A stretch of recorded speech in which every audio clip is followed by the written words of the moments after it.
Imagine this, a deep winter night in medieval England. No central heating, no electric blankets, no insulated walls like the ones we know today. Only heavy darkness, cold wind slipping through thatched roofs and breath turning into pale mist in the air. You step into a low, humble house, where the fire has nearly burned out and an entire family is preparing for the longest sleep of the year. How could people possibly sleep when the cold wasn't just outside but on their skin, in their breath, and rising up from the frozen ground beneath them? In this video we won't talk about wars. There are no kings, no battles. Only ordinary people, farmers, small families, learning how to sleep in order to survive through some of the harshest winters in history. If you're looking for a slow, gentle history story, one that helps your mind quiet down and your body relax before sleep, stay here with me. And before we begin this journey, don't forget to like, share, and subscribe to support these calm bedtime history stories. Now, let go of the day and step with me into the winter night of medieval England. Now, if you'll allow it, let your shoulders soften just a little. There's nothing you need to do. Just let your breathing slow down, longer, deeper. Imagine that you are standing still, very still on a deep winter night. Not the brief chill of an ordinary evening, but a cold that has been there for weeks, for months. A cold that is not hurried, not loud, but steady and quiet, as if it has become part of the land itself. This is England on a medieval winter night. There are no digital clocks, no street lights. Only thick, heavy darkness, and a low sky that seems to bow over a small village. You are standing at the edge of a narrow dirt road. The ground has hardened with frost. Each step, if you were to take one, would make a faint, dry sound as the frozen earth answers the weight of your body. But you don't rush forward. You simply stand there feeling. Your breath is clearly visible in the air. Each exhale releases a thin, pale cloud that appears in front of you and then slowly fades away like the night's own natural rhythm. When you breathe in, the cold air touches your nose, slides down your throat, carrying a sharp, dry sensation. It doesn't hurt, but it is enough to remind you that winter is here, fully present, and impossible to ignore. Your skin senses the cold before your thoughts do. Your cheeks, your ears, your fingertips, every exposed place grows slightly numb. Not painfully so, but with a dull, lingering feeling that causes your body to draw inward just a bit, an instinctive response carried across a very long human history. Around you is a small village. Low houses with thatched roofs sit close together as if seeking protection. There are no tall fences, no wide spaces. Everything seems built around a simple idea: being close means being warmer. The dark walls of earth and straw absorb what little light the moon provides from behind the clouds. The space is very still, but not completely silent. A light wind slips through the gaps between rooftops, creating a long, steady sound like the slow breathing of the countryside itself. Somewhere nearby, an old wooden board shifts softly. Farther away, perhaps, the measured footsteps of someone hurrying home before the deeper cold of midnight arrives. You don't need to know the exact year. You don't need to remember the name of the king on the throne. None of that matters right now. What matters is the feeling of standing in winter when darkness and cold cover everything. When people do not face winter with conquest but with quiet acceptance. No explanations are offered. No one tells you how long this winter will last. No one reassures you that everything will be fine. There is only the present moment, and the present is cold. You can feel your feet, though still beginning to stiffen just a little. Your body naturally wants to move to find shelter. But you remain there a moment longer, observing. Because it is in this moment that you begin to understand, not with logic but with sensation, that winter is not an event, it is a lasting state of living. The people of this village are accustomed to it. They are not surprised by cold nights. They do not panic when breath turns to mist. For them this is not unusual, it is simply part of the turning year. In the distance you notice a faint light slipping through a crack in a door.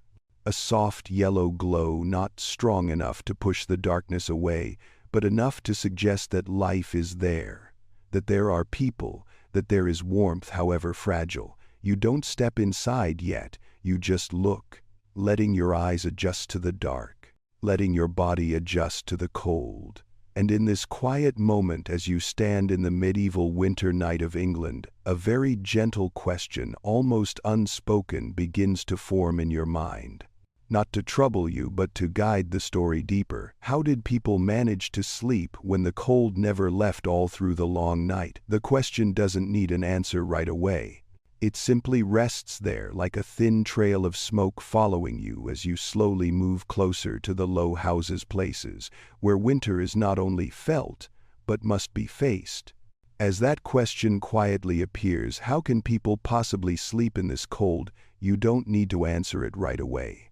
You simply let it rest there very gently, like a glowing ember buried deep in ash, warm enough to survive but not flaring into flame. In medieval England, the cold was not just a sensation. It didn't stop at the skin, the breath, or the fingertips. The cold went further than that. It entered daily life. It sat beside people, silent, patient, like a guest who never felt any hurry to leave. You begin to realize that in this world the cold is a real threat, not a loud one. There are no alarms, no dramatic warnings, just exhaustion that unfolds little by little, night after night, morning after morning, as bodies wake heavier, slower than before. One cold night does not kill anyone, but many cold nights in a row can. The cold makes people eat more slowly, move less. It stiffens the hands, turning familiar tasks into difficult ones. And more importantly, it creeps into sleep, the very place where the body is meant to rest and recover. If you allow yourself a quiet comparison with your modern life, where turning a single dial fills a room with warmth, the difference needs no explanation. Here there is no central heating, no electric blankets, no insulation hidden behind clean, straight walls. Here, if the night turns colder than expected, there is nothing to adjust. You can only adapt, and within that adaptation, fear quietly exists. Not panic, not the kind of fear that sends people running, but a calm, steady fear, one that makes every decision more careful. You can sense it in how people prepare for nightfall. No one laughs loudly, no one wastes energy, because they know without ever saying it aloud that sleeping in this cold is not just a matter of comfort. It is a question of survival. Whether you sleep well or not will decide whether your body has the strength to continue tomorrow. And then a very natural thought arises. Without effort, if you cannot sleep deeply, you will grow weaker. The body has no time to recover. There is not enough warmth to keep joints flexible, to keep breathing steady.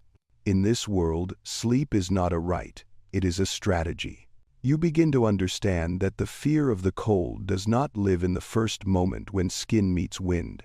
The fear lives in duration, in the sense that tonight is like last night and may be like tomorrow night as well.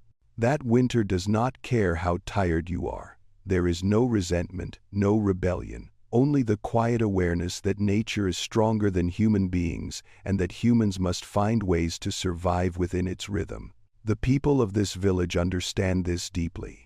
They do not think of the cold as an enemy to be defeated. They think of it as a condition of life that must be considered in every decision, from how much firewood to use to where to sleep and with whom.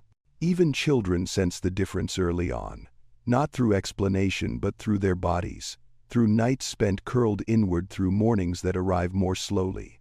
And the adults observe all of this in silence with a seriousness that needs no words. If you listen closely, you can feel the heartbeat of the village in winter, slower, steadier, as if everything is conserving energy together.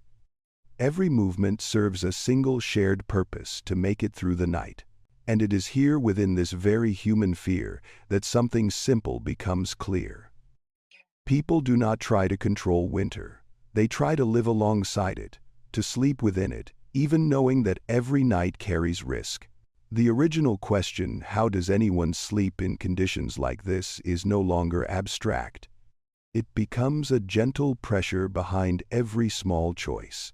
And as you step further into that low, humble house, you begin to realize that the answer does not lie in courage, but in ordinary, careful habits centered around the one thing capable of holding back the long cold of the night, a fire guarded as a precious possession. As you step further into the low house, the first thing that draws your attention is not the people nor the rough objects around them. It is the fire. A small fire resting at the center of the room. It does not flare up. It does not blaze brightly. It burns quietly, steadily, with a patience all its own. In this world, fire is not decoration. It is not there to create atmosphere. Fire exists for one clear purpose: to keep the night from becoming too cold. And because of that, it becomes the center of the house, not only in physical space, but in the minds of everyone who lives here. You can sense this in the way people sit around it. No one turns their back to the fire. No one moves too far away. Every motion almost unconsciously leans toward that source of light and warmth, as if the body itself remembers that this is the safest place during the long night. There is not much firewood stacked beside the hearth. Short, rough-cut logs are arranged neatly, never piled high. They are not looked at with abundance but with calculation. Because in medieval England, firewood is not something that can be gathered endlessly. The forests have thinned after generations of use. Winter is long, and the need for warmth stretches far beyond just a few nights. Each piece of wood carries time within it, the time to cut it, to transport it, to let it dry. And with that time comes the value of labor and survival. You don't see anyone throwing wood into the fire carelessly. Every addition of fuel is carefully considered. The fire is not allowed to burn too strong, because a strong fire means it will die out sooner. Here, the goal is not to be warm quickly, but to be warm long enough. The cold outside does not disappear when the fire burns. It simply steps back slightly, waiting at the edges of the room. Everyone knows this. And so, fire is not a victory over winter, but a temporary agreement, a fragile balance between human beings and nature. In the presence of the fire, there is no panic, no anxious whispering, only caution carried through every small gesture. Someone gently shifts a piece of wood into a better position. Someone else uses a thin iron rod to adjust the embers so the fire burns evenly, neither flaring up nor fading away. Thin smoke drifts upward, lingering beneath the low ceiling, carrying the familiar smell of burning wood. It is not pleasant in a modern sense. It clings to clothes, to hair, to skin, but to the people who live here, it is the smell of safety, the smell of a night that still holds the possibility of being survived. You begin to understand that fire decides many things. It decides whether the house will be warm enough for sleep. It decides whether children will shiver through the night. It even decides whether in the morning the body will have enough strength to face another day of winter labor. And so every behavior inside the house revolves around saving fuel. No one stays awake too late without reason. No one moves unnecessarily, allowing heat to escape. Even conversations are brief and quiet, as if loud voices might startle the fire and cause it to burn too fast. Here, caution does not feel tense. It is a habit passed down from one winter to the next, a form of knowledge that does not need to be written or explained. The body learns how to live with fire, how to respect it, much like respecting time itself. The fire burns steadily, reflecting off the dark earthen walls, casting slow-moving shadows. In this light, everything looks softer, less sharp, and it is this fragile stability that allows people to begin thinking about the next part of the night, how to keep warmth once the fire can no longer be allowed to burn freely. As you sit there quietly observing, you begin to realize that the fire does more than warm the house. It teaches patience, restraint, and understanding that resources are always limited. And when the fire is kept at just the right level, not too much, not too little, the night finally has a chance to pass in silence. But then, as with every winter night, there comes a time when the fire must be reduced. The embers are rearranged. The light grows dimmer. And in that moment, as warmth slowly retreats, people must rely on what remains around them: the rough walls, the sealed cracks, and the simple structure of the peasant house itself to continue facing the cold that quietly begins to return. Once the fire has been kept at just the right level, neither higher nor lower, the light inside the house begins to soften. Darkness is not pushed away completely. It simply retreats a little, settling into the corners of the low walls. And now you can truly begin to see the house you are standing inside. The home of a medieval English farming family is not large. The ceiling is so low that if you stand fully upright, you feel the subtle urge to lower your head, almost as a reflex and unspoken respect for the space. The thick walls, made of earth mixed with straw and rough timber, are not perfectly straight. They curve slightly, lean just a bit, bearing the marks of human hands rather than precise measurement. This house was built to endure, not to be comfortable. It blocks the wind somewhat, but it is not sealed. Small gaps remain where cold air slips in slowly and patiently, like water seeping through soil. The cold does not rush in. It does not shock. It simply stays, quietly reminding you that even indoors you are still inside winter. The air carries a very specific scent. Smoke from the hearth blends with the damp wool of clothes hanging along the walls, the earthy smell of the packed dirt floor, and a hint of dry straw. By modern standards, it is not a pleasant smell. But it is familiar, and that familiarity brings a sense of safety. The smoke does not fully escape outside. It lingers in the low space, softening the firelight and blurring sharp edges.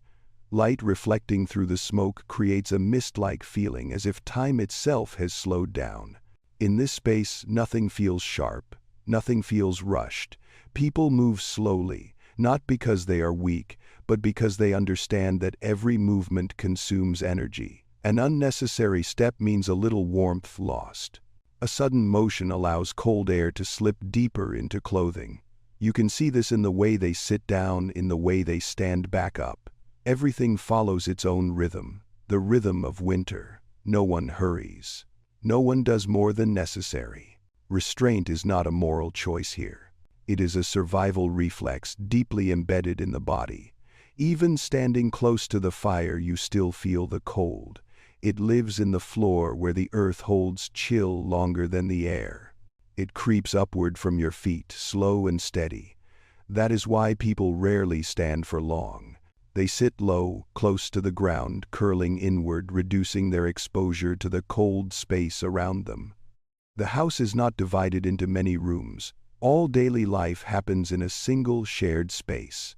This is not due to a lack of imagination, but because it is the most effective way to keep warm.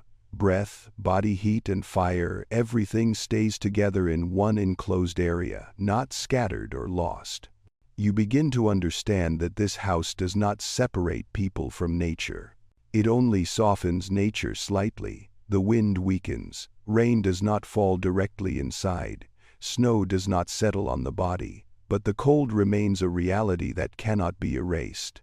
And because of that, the people inside do not expect perfect warmth. They expect enough. Enough to make it through the night. Enough to stop the shivering. Enough to keep the body from harm. No one complains. No one laments. Because this house, with all its roughness, is still shelter. A fragile boundary between human beings and the endless winter outside. As the night deepens, the temperature inside slowly drops. You can feel it in breath becoming more visible, in skin tightening slightly. And now the final movements of the day grow even quieter. Someone pulls their clothing closer. Someone shifts a little nearer to the fire. The peasant house does not defeat winter.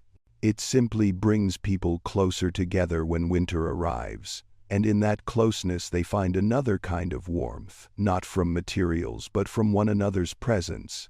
As the firelight fades and darkness moves closer, this small low house seems to fold inward, preparing for the most important part of the night. Because when the space can no longer hold any more warmth, people must turn to the last thing remaining, holding on to heat, in another way, quieter and more careful, carrying that warmth with them through the long night ahead. When the firelight inside the house has softened and no longer flares high, you can feel a subtle shift in the air. No one says it out loud, but everyone knows it. This is when night truly begins. Not at sunset, but at the moment when the fire is prepared to be kept for the long sleep ahead. There is an action performed every evening, repeated so often it no longer needs to be spoken of. A simple, wordless ritual carrying the quiet hope of the entire family. Someone steps closer to the hearth, holding an iron rod or a piece of hard wood, gently pushing the ash aside. Beneath it, dull red embers appear, not glowing brightly but still alive. The embers are gathered carefully without haste. Warm ash is then laid over them little by little, like pulling a thin blanket into place. The movements are slow and steady, nothing extra, nothing missing. Because if the ash is piled too thick, the fire will suffocate. If it is too thin, the embers will burn out before morning. This is not a dramatic moment. No one holds their breath. No one stares tensely. And yet, within this calm there is a faint sense of fragility, like a thin thread stretched between safety and hardship. Because whether the fire lives or dies during the night will affect everything. If the fire survives, there will be warmth to awaken it quickly in the morning. If it dies, the cold will linger longer, the work will feel heavier, and the day will begin already burdened with exhaustion. Everyone understands this without explanation. Understands it through experience, through winters already lived. You can feel the care in every small movement. The ash is layered just right. The embers are arranged neatly. No one stirs them roughly. Nothing is spilled. The fire is not treated as an object, but as a living thing, something that must be tended, allowed to breathe steadily through the long night. When the ritual is complete, the hearth looks almost dead. The red glow disappears. What remains is a quiet surface of gray ash, revealing nothing of what lies beneath. And it is precisely this stillness that signals the house is ready for sleep. You can clearly sense the change in the room. The light fades further. Darkness spreads unhurried. People move even less than before. Any remaining conversation grows soft and brief. Footsteps become light, as if afraid to disturb the delicate balance of warmth that remains. Keeping the fire through the night is not an advanced technique. It is the result of generations of observation, trial, and passing knowledge along. There are no manuals, no written instructions, only hands that know the work and a quiet attentiveness that has become habit. You begin to understand that in this world, night is not entered casually. It must be prepared for, and this ritual of keeping the fire is the doorway between daytime living and rest. As ash settles over embers, silence settles over people as well. No one expects deep, cozy sleep like we do today. They only hope the night will pass, that the body will rest enough to continue. And that is why this moment carries a particular meaning. It is a silent promise that the family will enter the night together, share the risk and hope together for morning. Outside, the wind continues to blow. The cold remains present. But inside, everything has been arranged to endure it just a little better. The fire is preserved, warmth is stored. People begin to draw inward, not only to keep heat but to match the slower rhythm of the night. As you watch this ritual, you do not see fear. You see familiarity. A deeply human acceptance that not everything can be controlled, but that one can always prepare as well as possible. And when the ash has settled, when the hearth shows no visible light at all, night officially begins. This is when people move away from the center of the house, toward lower sleeping places closer together, carrying with them the last traces of warmth from the fire, because from this moment on, the body itself and the simple materials around it become the final line of defense against the cold that waits patiently through the long night. Once the hearth has been covered with ash, once the red glow is no longer visible to reassure the eyes, you begin to feel more clearly what is holding the house together. Not through sight but through your skin, your breath, through the subtle difference between warmth and cold. This is the moment when the house's simple materials reveal their true purpose. The walls around you were never meant to insulate perfectly. They are packed earth mixed with dry straw, raised with rough timber that still carries the scent of the forest. They are thick but not sealed. They stand firm but they do not fully protect. The cold is not stopped. It is only slowed, like water passing through a deep layer of sand before reaching the body. You can feel this roughness when you lean against the wall. There is no smooth surface, no finishing layer to soften the contact. Only solid, uneven firmness transferring the cold it has stored all day directly into you. Earth holds cold well, and in a winter night it returns that cold patiently. The wood inside the house is no more refined. Beams and support posts all carry the marks of time and weather. Wood contracts in the cold, creating tiny gaps, too small for the eye to notice, but never too small for the wind. The wind always knows its path. It slips through gently, steadily, bringing a sharp chill to ankles, to the back of the neck, to places clothing does not fully cover. And then you notice the very human attempts to soften this reality. Into the cracks, people stuff whatever they can find: old scraps of cloth, dry moss, reshaped mud. These solutions are not beautiful, they are not durable, they are not perfect, but they exist because they are what is available. No one expects bits of moss or torn fabric to turn the house into a warm place. The goal is not to eliminate the cold, but to make it slightly less harsh. Just a little is enough to make the night more bearable, to keep the body from tightening too much, to prevent sleep from being broken by sudden waves of chill. You begin to understand that every solution here is temporary. Nothing is built to last forever. Each winter, the gaps are sealed again. After each rainy season, the mud must be patched once more. Life unfolds in a cycle of repair, adaptation, and acceptance. There is no concept of comfort as you know it today. No one asks how to make things more pleasant. The only question, quiet and practical, is how to make it through the night safely. That way of thinking seeps into every small decision, from how walls are built to how sleeping spaces are arranged. In this rough space, you do not sense complaint, you sense familiarity. A kind of calm that comes from knowing the limits of oneself and of the materials around them. Earth, wood, straw have weaknesses, and people do not try to hide that. They live with it. As you breathe more deeply, you can smell damp earth mixed into the air. It is not unpleasant. It suggests solid ground beneath your feet, a lasting sense of place.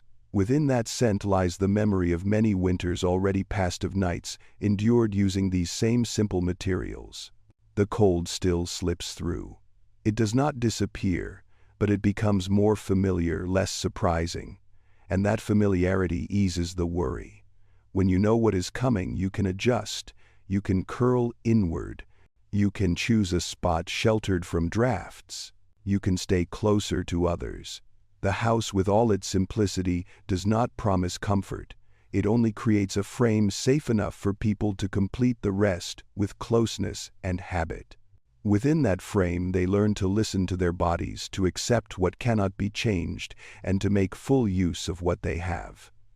As the night grows deeper, the simple materials around you fall into stillness. No more sounds of contact, no more movement. Only the quiet presence of earth, wood, and straw, things that have done all they can. And now, when every material solution has been used to its limit, people turn to the last and most important source of warmth remaining: their own bodies, wrapped in layers of heavy fabric, stacked one over another, preparing for sleep as part of a carefully lived survival strategy. When the earthen and wooden walls have done all they can, when the gaps have been filled with moss and scraps of cloth, the people inside the small house turn to what is closest of all: their own bodies, wrapped in simple, heavy, familiar layers. This is the moment when clothing is no longer something to be seen but something to be felt. Wool is everywhere. Wool in coats, wool in scarves, wool draped over shoulders and wrapped across the chest. The fibers are coarse, not soft in the way you might imagine. They touch the skin with a firm, slightly rough texture. They are not woven to please but to endure. Each strand of wool carries a faint scent of sheep, of hearth smoke, of time itself. Beneath the wool are rough fabrics, thick, dark-colored cloth worn in layers. There is no concept of proper fit in the modern sense. Shirts are loose, trousers are loose, made that way so another layer can always be added.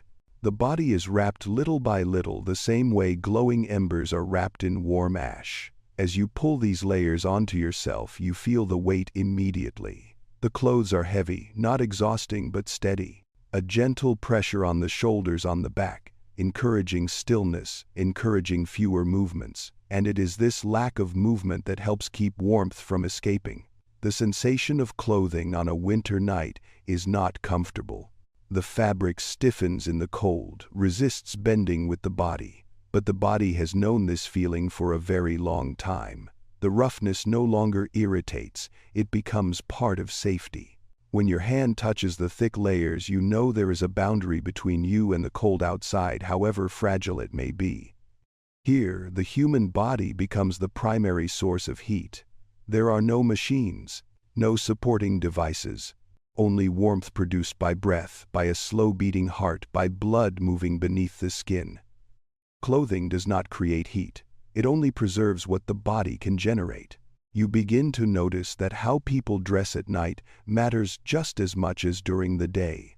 No one removes clothing to sleep. Instead, they add layers. Daytime garments become nightwear. A scarf worn outside stays wrapped around the neck when lying down.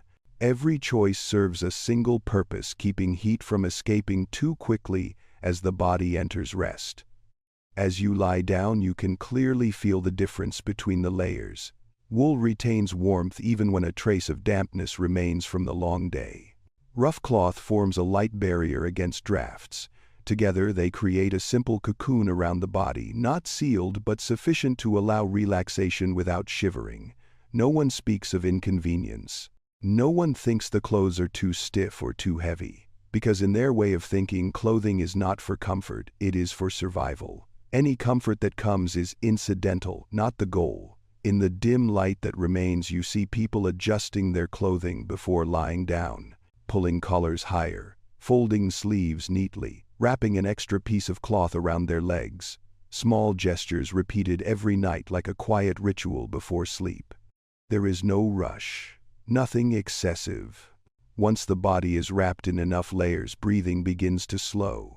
Heat no longer escapes as quickly as it did while standing. The weight of the clothing, instead of feeling restrictive, creates a sense of being held, anchored to the ground. You no longer feel as though you must struggle. You simply lie still. In that moment, you understand that clothing does more than warm the body. It calms the mind. When the cold no longer strikes directly at the skin, worry retreats slightly as well. Sleep, even if shallow, becomes possible. And when everyone has settled, when every layer is in place, the house enters a different state. There are no large movements now, no collisions of sound. Only very small, very familiar noises begin to emerge. The wind slipping through the roof, the quiet crack of wood tightening in the cold, the steady rhythm of breathing as if winter itself has begun to hum, a slow lullaby carrying people gently into the sound of night, where sleep and silence slowly merge. Once the layers of clothing have settled into place, once the body no longer needs to move in order to stay warm, something else begins to come into focus, not through sight, not through thought, but through sound. The winter night at this point begins to speak. The space inside the house is very still, but it is not absolute silence. It is a kind of quiet with rhythm, where every sound is soft, slow, and has no intention of waking anyone. There are no sudden noises, no sharp interruptions, only familiar sounds repeating themselves like a long, steady background music of winter. First there is the wind. Not a piercing wind, not a howling one, but a distant wind circling the house, searching for openings. It passes over the dry thatch of the roof, creating a gentle, even sound like a hand slowly brushing across a rough surface. The wind does not try to break in. It simply exists, reminding you that outside winter is still vast and present. Then there is the sound of wood. The wooden beams of the house, after holding cold all day, begin to contract. From time to time you hear a very small crack, not the sound of breaking but of wood adjusting itself. The sound is low, brief, and familiar. It does not startle you. It feels like a quiet sigh from the house itself. Somewhere in the darkness there is a soft cough. Not frequent, not painful, just a very human reflex as cold air touches the throat. The sound fades quickly, as if even the person making it does not wish to disturb the stillness that has settled over the room. You hear fabric brushing lightly against fabric as someone shifts position. Very softly. A small movement of the body searching for a warmer place. A child may turn slightly, releasing a short sigh, then drifting back into shallow sleep. No one wakes anyone else. Each person adjusts in silence. If you listen more closely, you begin to notice other sounds, the movement of animals. Perhaps a dog lying near the door changes position. Perhaps livestock in the adjoining space shifts its weight, producing a low rustling sound. These noises are not unsettling. On the contrary, they bring reassurance, proof that life is nearby, that no one is alone in the cold night. This space is quiet, but it is not empty. It is filled with sounds so small that if you try to listen for them, you will miss them. Only when you relax, when you let your ears rest, do these sounds naturally emerge. They do not demand attention, they simply exist. For people in the medieval world, night is not an empty or frightening void. It is a familiar part of life's rhythm. The sounds of a winter night carry no warning of danger. They only confirm that everything is unfolding as it should, just like every other night. The wind still moves. The house still stands. People are still together. You begin to sense that these sounds do not disrupt sleep. In fact, they prevent sleep from becoming too deep, too fragile. In a world without artificial light, human hearing remains gently aware, not in vigilance, but in reassurance. The steady wind slows the breath. The cracking wood reminds you the house is still protecting you. The breathing of others confirms that the community is close by. No one seeks perfect silence, because complete silence can feel unsettling. Instead, the winter night offers a low, continuous range of sound, stable, unbroken like distant waves that never quite reach the shore. If you are used to modern quiet where every sound is eliminated, this night may feel unfamiliar. But if you stay with it long enough, you begin to realize that these small sounds make sleep easier. They create continuity. Nothing drops away too suddenly. No moment becomes so quiet that it feels alarming. In this space, the mind no longer needs to stay alert. It can drift with the rhythm of the wind, with the sound of wood, with the breathing around you. Thoughts, if they appear at all, slow down as well. They do not push forward. They simply pass through, then fade like the mist of breath at the beginning of the night. The sound of a winter night does not tell a story. It does not explain. It only lulls. It lulls through repetition. It lulls through familiarity. It lulls by letting nothing unexpected happen. And within this natural lull, the body loosens further. Muscles soften. The heartbeat steadies. Breathing deepens. Not because you are trying to sleep, but because there is no longer any reason to stay awake. As these small sounds continue steadily in the darkness, night is no longer something to endure. It becomes a space to curl inward, to rest, to conserve energy for the day ahead. And in this state, people are no longer resisting winter. They are moving in rhythm with it. When your ears grow accustomed to the wind, the wood, the breathing, you stop separating one sound from another. Everything blends together into a low, slow, steady background. And upon that background, sleep is no longer a wish, it becomes inevitable. Because in a winter, this long sleep is not only rest, but a quiet strategy for preserving life for the day that follows. Once the sounds of the winter night have settled into a familiar background, the steady wind, the soft cracking of wood, the slow breathing of people lying close together, your body no longer needs to listen. Your ears are at rest. Your mind stops searching for signs of danger, and in this state sleep begins to take on a different meaning. In medieval England, sleep was not simply rest, it was a deliberate choice, a quiet strategy for preserving precious energy during the long winter. When days were short and nights stretched on, when the cold remained even after sunrise, people learned to conserve every breath, every movement, every waking moment. You can feel this in the way the body slowly curls inward. No one lies fully stretched out. No one spreads arms or legs wide. Every position is shaped around warmth, knees slightly bent, the body gently curled, so the warm air around it is not disturbed. It is not the most comfortable position, but it is the most practical one. Sleep on a winter night does not encourage movement. Each turn of the body breaks the fragile layer of warmth. Each moment of waking forces the body to spend energy warming itself again. And so people learn to lie still. Not through force but through habit. You do not see anyone staying awake to think. There is no light for reading, nothing for entertainment. But more importantly, there is no reason to remain awake. When nothing more needs to be done, when every preparation for the night has been completed, sleep becomes the most reasonable choice. And that sense of reason brings calm.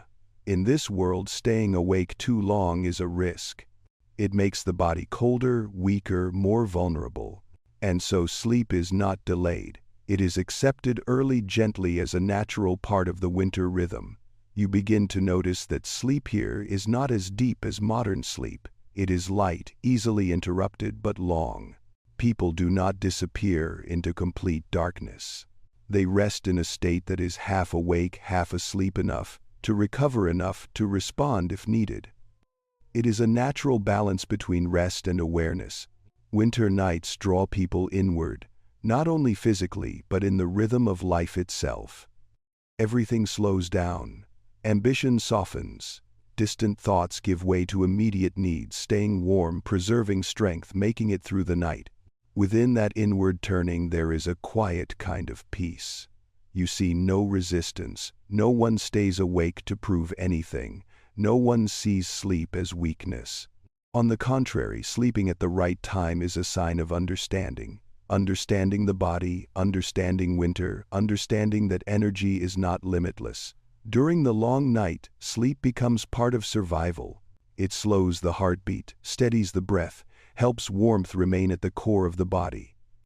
Sleep does not create heat, but it prevents heat from escaping, and sometimes that is enough. You can sense the shared rhythm inside the house.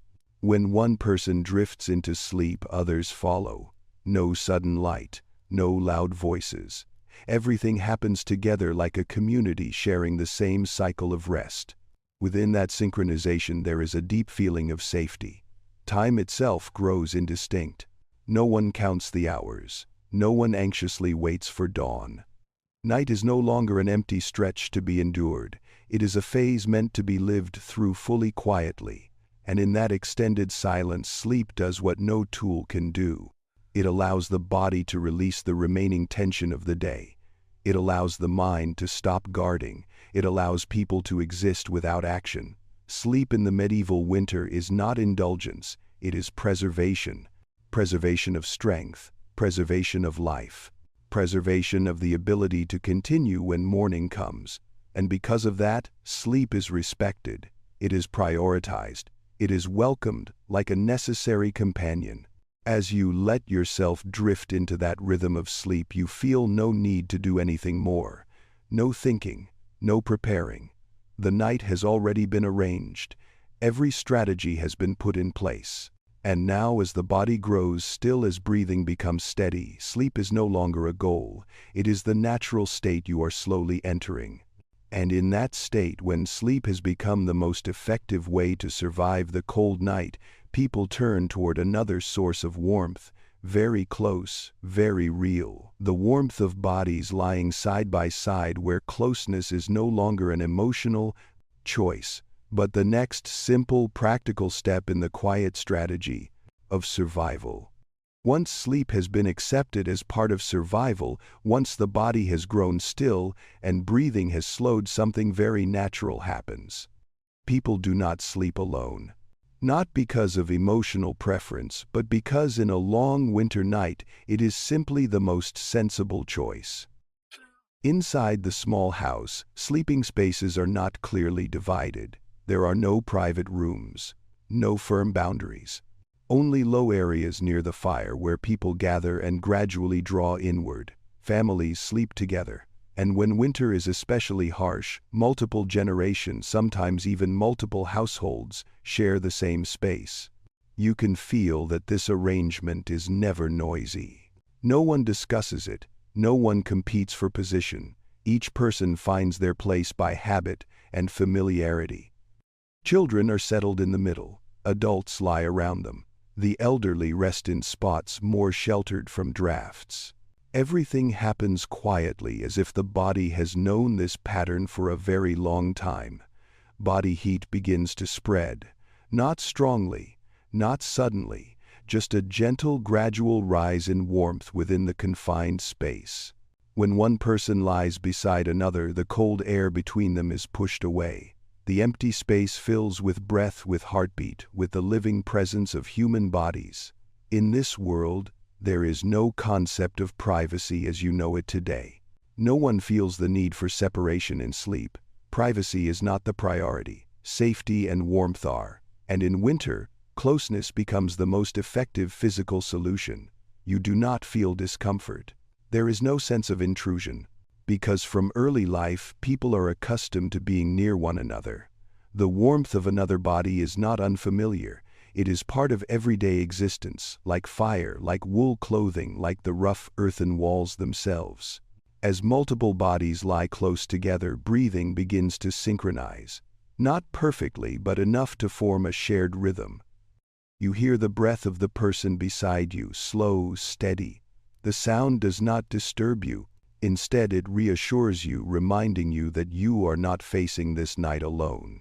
In this closeness, the cold does not disappear completely. But it retreats a little further. It no longer strikes the skin directly. It must pass through layers of clothing, through rough blankets, through the warmth of others, and each layer weakens it.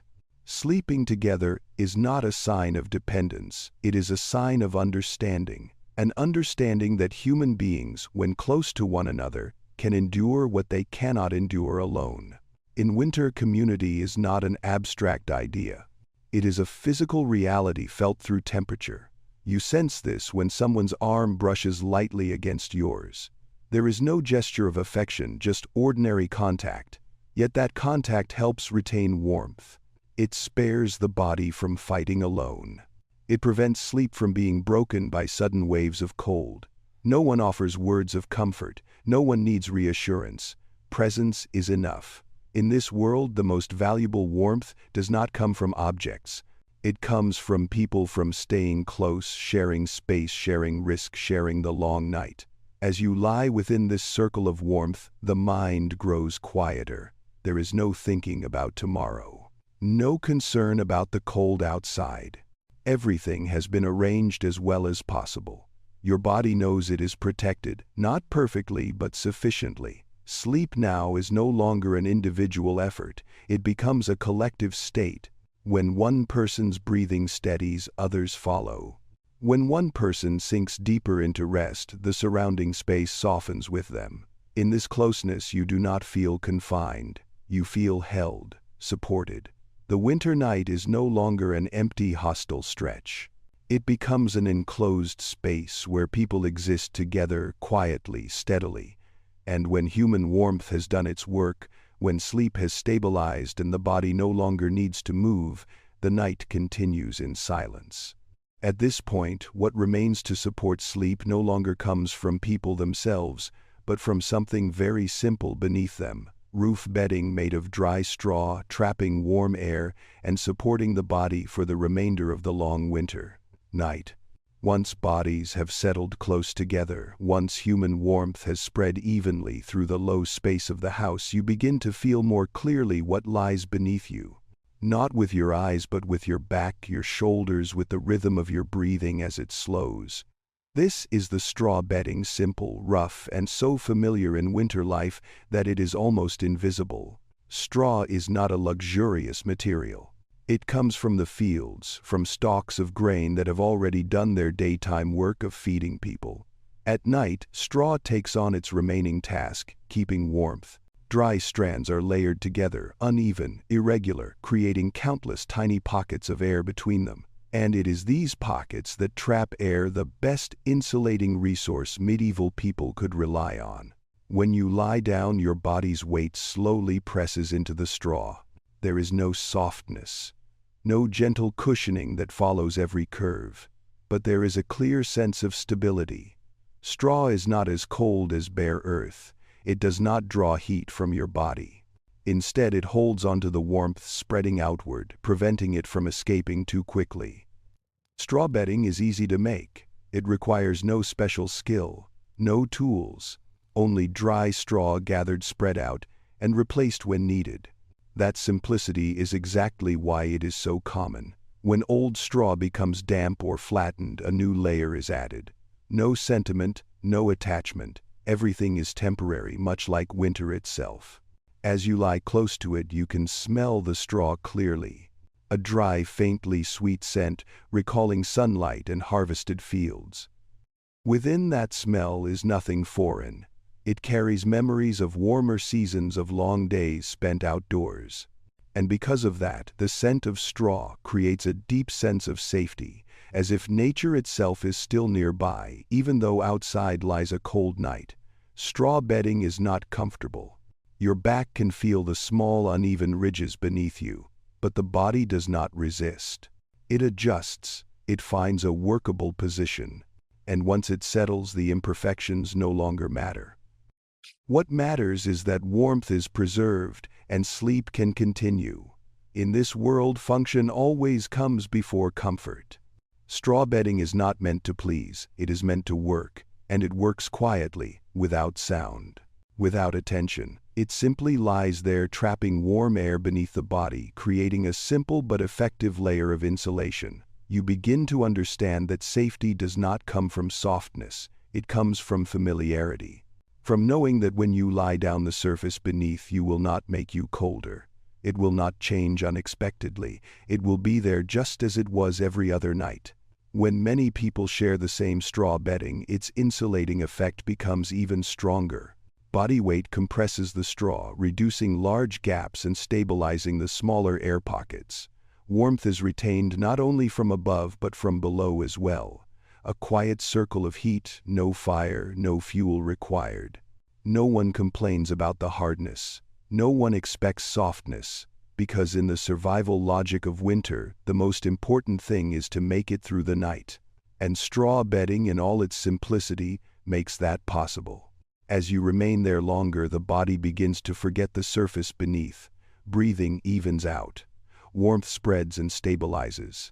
The smell of straw fades, blending into the shared air of the house, the smoke, the wool, the scent of people. A familiar mixture needing no name. Straw bedding does not promise deep sleep, but it promises something more practical, a night not constantly broken by cold. And for people of the medieval world, that is enough. As you let yourself drift in this state, you no longer think about materials. You no longer think about solutions. Everything has been arranged. The body is still. Warmth is held. The night continues to pass, slow and steady. And once the straw bedding has completed its quiet task, once sleep has stabilized, people find themselves wrapped in yet another familiar material, thick woolen cloths hung around the house and pulled over the body, holding warmth even when damp, becoming the next layer of protection in the long, simple chain of winter adaptation. Once the straw bedding beneath you has done its work holding the body's warmth in place, once sleep is no longer broken into short, cold intervals, you begin to notice another presence around you. It does not stay in one fixed spot. It is on the walls, on the bed, on your shoulders, and even in the air itself. It is wool, the simplest yet most precious material of the medieval winter. Wool is everywhere in a very natural way. Thick woolen cloths hang along the walls, helping to block drafts and hold warmth within the low space of the house. Wool blankets lie over bodies, not wide, not soft, but heavy enough to stay in place. Coats, night garments, scarves, all made of wool in muted colors dyed from what the land allows. You can feel wool the moment you touch it. It is not smooth like modern fabric. It has a slight roughness, a raw texture the skin must grow accustomed to. But it is precisely this roughness that gives it a sense of endurance. Wool does not try to please, wool stays. What makes wool truly valuable is not only that it keeps warmth, but that it keeps warmth even when damp. In a world where smoke, breath, and frost are always present, moisture in clothing and bedding is unavoidable. Wool does not turn cold because of it. It continues to hold heat, maintaining a stable barrier between the body and the cold. You can smell wool clearly in the night. A warm, heavy scent, blended with smoke and the presence of people. It does not suggest cleanliness. It suggests life. It says that people have lived here for a long time, that these woolen pieces have endured many winters, many cold nights, and continue to do their work. Wool is not only worn or pulled over the body, it is hung on walls, spread on floors, placed where drafts are strongest. Thick woolen cloths act like a second skin for the house, not perfect, not sealed, but enough to slow the cold enough to keep the space from losing all its warmth. In the winter night, you begin to understand that wool is not decoration. It is part of the structure of living. Without wool, winter becomes far harsher. With wool, people gain time to sleep, time to recover, time to continue. Wool is deeply tied to the economy of the entire community. Sheep are raised not only for meat but for fleece. The fleece is sheared, washed, spun, and woven, a long, slow process requiring many hands. Every piece of wool is the result of a chain of labor stretching from pasture to this small house. You do not see wool as an object. You see it as a resource, something to be cared for, repaired, passed down. When wool tears, it is mended. When it thins, another layer is added. No one discards wool simply because it is old. The older it is, the more familiar it becomes. In this world, value does not lie in newness. It lies in the ability to continue serving. Wool, with all its weight, serves for a very long time, and because of that, it carries a quiet reassurance that is hard to name. When wool covers you, you know you are not facing the cold night directly. As sleep deepens, you no longer distinguish between garment and blanket, between wall hanging and bedding. Wool surrounds you like a steady foundation. It does not tighten. It does not loosen. It simply remains patient, much like winter itself. You can feel the weight of wool helping the body stay still. Fewer movements, less turning. That weight does not press, it steadies like a gentle hand resting on your shoulder, reminding you that there is nowhere you need to go. Wool does not create softness, but it creates continuity. It prevents the cold from touching the skin directly.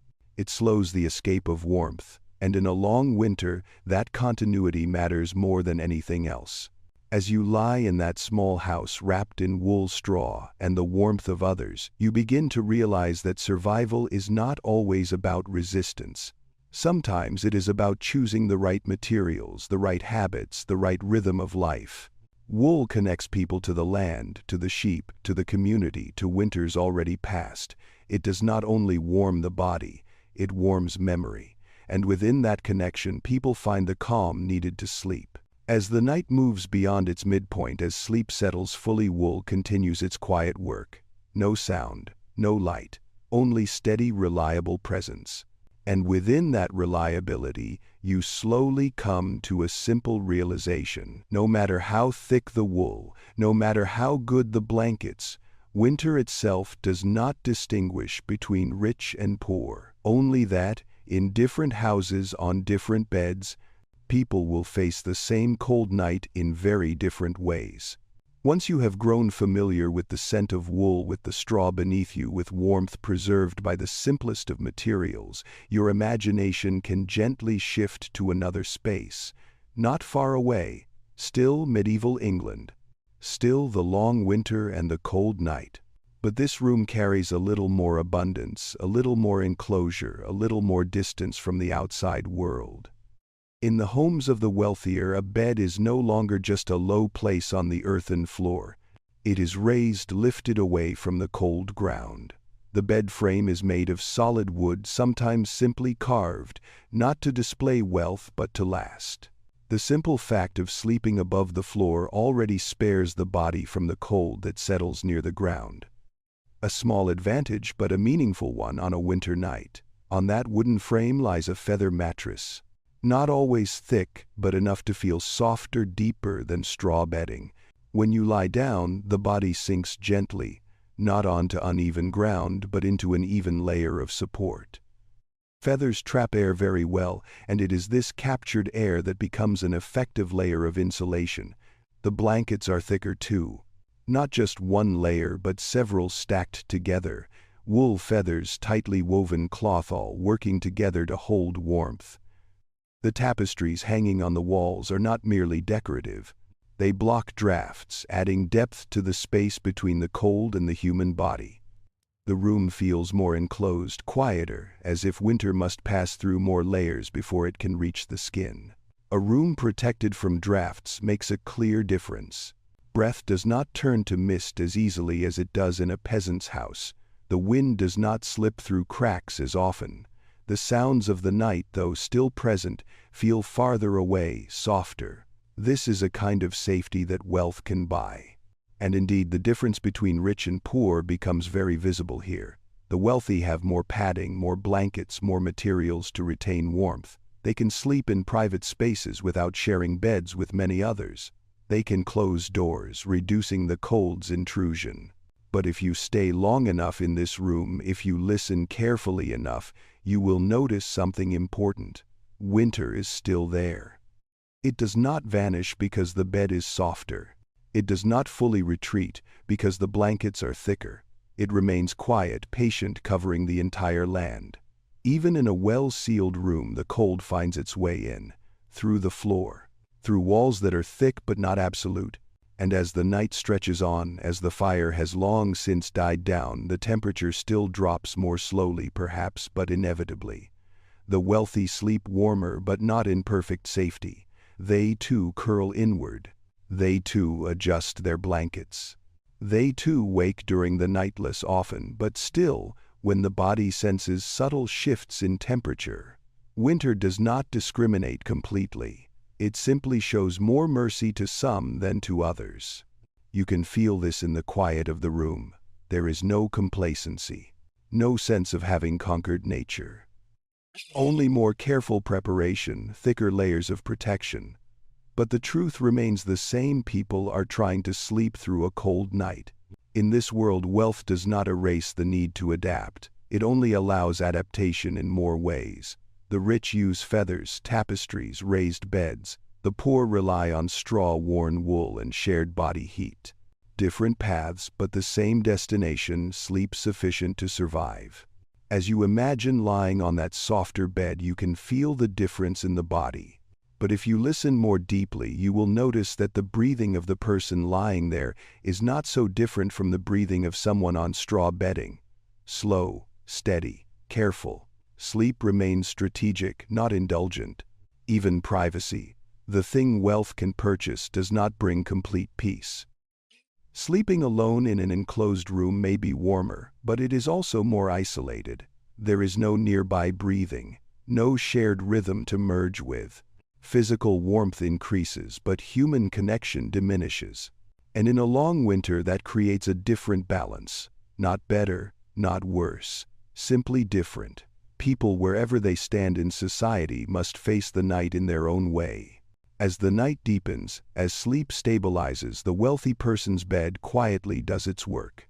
Without display, without excess, it holds warmth, supports the body, preserves sleep, but it does not change the fact that winter remains a shared challenge spread across every roof, low or high. And when you realize this, that material differences change the form, but not the essence, the story gently moves on toward another way of adapting, even more elemental, where people rely not only on materials or wealth, but seek warmth from the living beings around them. The animals brought closer during the cold night, so that winter might be endured together. Once you have passed through the softer beds of the wealthy, once you have realized that even feathers and thick blankets cannot fully erase the winter cold, the story gently turns in another direction, not higher, not more refined, but closer to the ground, to the smell of dry grass, to the slow breathing of living beings that remain beside humans throughout the entire year. In many parts of medieval England, animal shelters were not completely separate spaces. They were often attached to the house or even built as part of the same structure, not because people lacked a sense of cleanliness, but because they understood one simple truth: where livestock are kept, it is warmer. Animal shelters retain heat better than living quarters.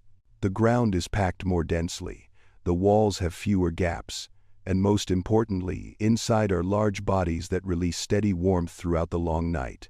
Cows, sheep, goats, animals that breathe slowly, eat often, and produce continuous heat, become a natural source of warmth, requiring no firewood, no flame. You can feel the difference the moment you step into that space.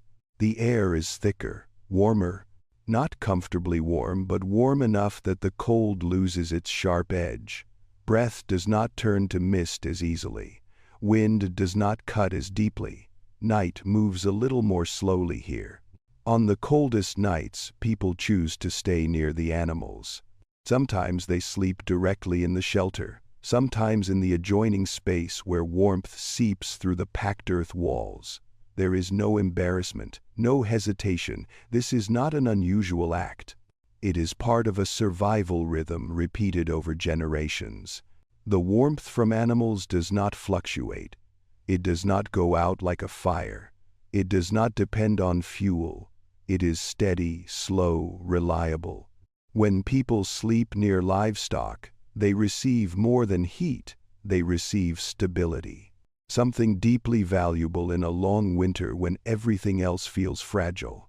Humans and animals share a single rhythm of survival. By day, people care for the animals. By night, the animals give back warmth. There is no romantic language for this relationship. It is not named. It simply exists, practical and effective. You can hear the breathing of livestock in the dark. Deep, slow, even. The sound does not frighten you. Instead, it forms a low, steady background rhythm that helps the mind relax. When something large, living, and consistent is nearby, unease naturally fades. Of course, the shelter is not clean. The smell is their manure, damp straw, animal bodies. But in winter, smell is not the greatest concern. People accept it as a reasonable exchange. Comfort of the senses is traded for warmth. Cleanliness is traded for survival through the night. And in time, even the smell becomes familiar, like the smell of wool, of smoke, of straw. It blends into the air of daily life. Once familiar, it no longer disturbs. It simply signals that life is present. Sleeping with animals is not a sign of absolute poverty. It is a sign of environmental understanding. Even families with stronger houses on the coldest nights choose to bring animals closer, not because they lack options, but because this option works best. You can imagine your body lying near the wall that separates the living space from the shelter. On the other side, a cow shifts slightly, creating a low, heavy movement. Warmth travels through earth and air to where you rest. Not suddenly, not forcefully, but enough to keep the body from losing all its heat. In that moment, the boundary between human and animal becomes less distinct, not philosophically, but physically. Both breathe. Both sleep. Both exist in the cold night with the same goal: to preserve life until morning. No one sees this as diminishing humanity. On the contrary, it is an acknowledgement that humans are not separate from nature. They live within it, depend on it, and at times seek shelter from the very beings they care for. As the night deepens and sleep stabilizes, the sounds of livestock blend with the wind, the wood, and human breathing, a slow, low, steady harmony. No conductor, no control. It simply unfolds. In this space, you do not feel that you are enduring winter. You feel that you are inside winter, along with everything it contains. No resistance, no complaint, only adaptation. Sleeping with animals is not a beautiful solution, but it is a lasting one. It requires no technology, no wealth, only acceptance and an understanding of shared rhythms. And as you drift within that rough warmth, as the smell of straw and animal breath fades into the background, the story begins to close, very slowly. Because after all the methods of sleep, all the materials, all the habits, what remains is not technique, but the quiet human ability to adapt to time, to winter, and to one's own limits, where sleep does not merely end a night, but opens the door to a deeper calm, ready for the final stillness ahead. As the night nears the end of its long passage, as every sound has become so familiar that it no longer needs to be noticed, you may sense that nothing new is happening anymore. There are no further actions, no additional solutions. Everything has already been arranged from very early on, using the simplest methods people could find. The ways medieval people stayed warm through winter nights were not great inventions. They had no names. They were never written down as theories. They were simply the slow accumulation of lived experience, keeping the fire just right, building low houses using earth and straw, wearing many layers lying on straw bedding, wrapping wool around the body, sleeping close together, sleeping near animals, and most importantly, sleeping early, sleeping still, sleeping in rhythm with winter itself. None of these strategies were meant to defeat nature. There was no intention to conquer the cold, no ambition to make winter disappear. Everything centered on one humble choice: adaptation. Adapting to long nights, adapting to low temperatures, adapting to the limits of the human body. In that world, winter was not treated as an enemy. It was a condition of life, a season to be moved through slowly, carefully together. And when you look back at everything that unfolded during the night, from fire and shelter to clothing and sleep, to the warmth of people and animals, you begin to see that no solution worked on its own. Everything depended on connection. Fire was only enough if it was tended correctly. Clothing only worked when the body remained still. Straw bedding only held warmth when someone lay upon it. Wool only mattered when it was layered, hung, shared. And sleep, true sleep, only arrived when people were no longer alone. Closeness between people was never spoken of as a moral value. It was not praised with words, but it existed in every small decision: sleeping together, sharing space, hearing one another breathe in the dark. This was not a romantic idea of community.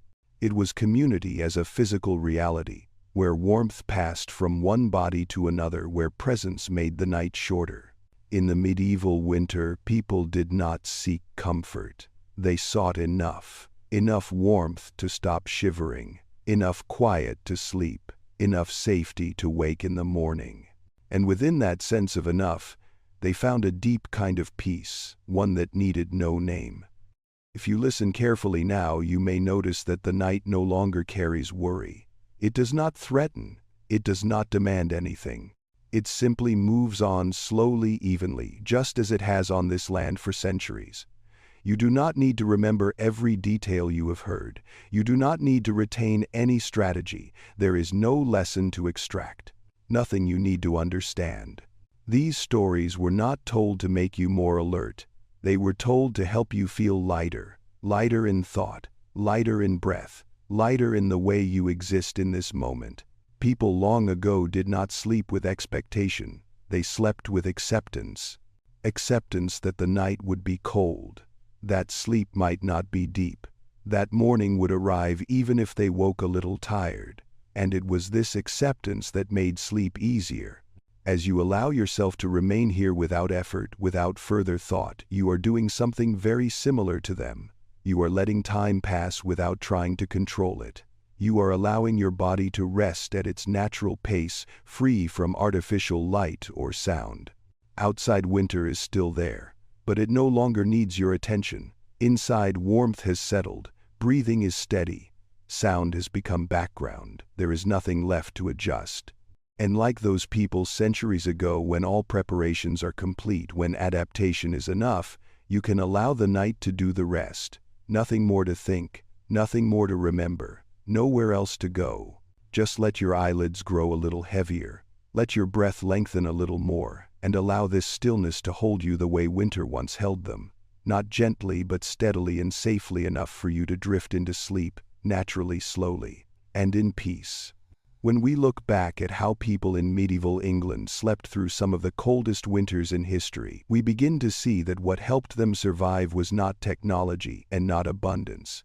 It was adaptability, simplicity, and above all, the bond between people. They did not try to fight winter. They did not attempt to control nature. Instead, they learned to slow down, to live more carefully, and to stay closer to one another. They went to sleep early to preserve energy. They moved less to hold on to warmth. They shared space, breath, and presence to make it through the long night together.